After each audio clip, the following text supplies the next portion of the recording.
Well, now one UCLA graduate student has done research on this charge, looking for signs of racism at Tea Party events. What she found out may surprise you.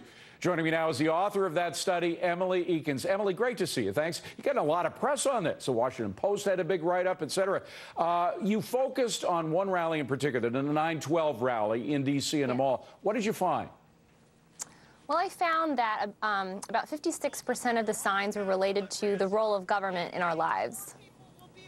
56% related to government. But the key here is first of all, any signs of racism. We saw that there was only one T-shirt that the NAACP found. Did you find any of that?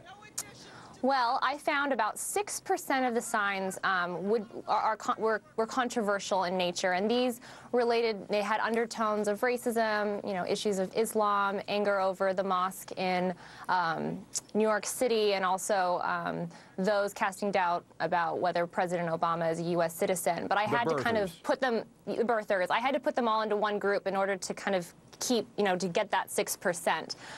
So really, at this particular rally, not very many people put those signs up. Okay, here's one that we see somewhere in Kenya as a village missing its idiot. That's one of them. Another one, Obama bin Lion. So those kind of comments. Any direct racist comments using the N-word or something like that?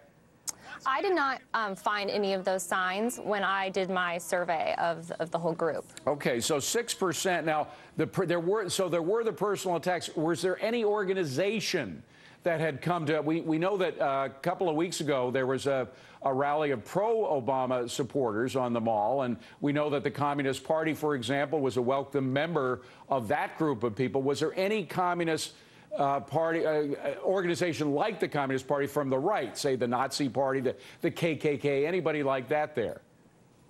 Not to my knowledge. I really couldn't say. I didn't see signs that were overt, but I tried to be as generous as possible in kind of describing the most controversial signs. If anyone could have potentially said this was controversial, I categorized it like that. So, we'd be very, very generous in how we're defining that controversial category. Now, that was the one rally. This was the 9/12 rally. Are you going to go around and continue to do this? You have kind of a template now for how to judge whether or not these rallies have racists in them. Are you going to do this at other rallies?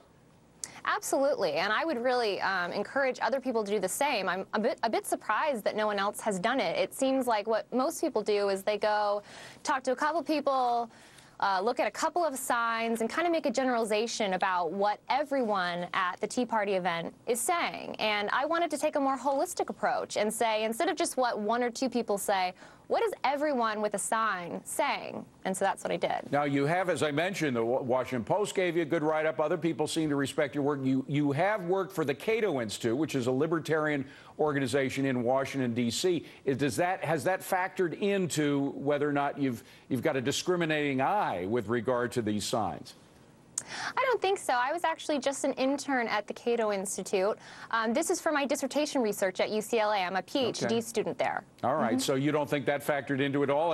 And to your credit, neither did the Washington Post or others. So you're a pretty neutral source with all this. Well, you're doing a great service. I mean, it is a charge that's been thrown out so easily by so many people. By the way, there was one incident that happened several months ago when the health care debate was at its zenith, and there were a number of black congressmen who were working their way back into Congress. I think we have the tape. There it is, where they claimed that there were racial slurs thrown at them as they were walking through.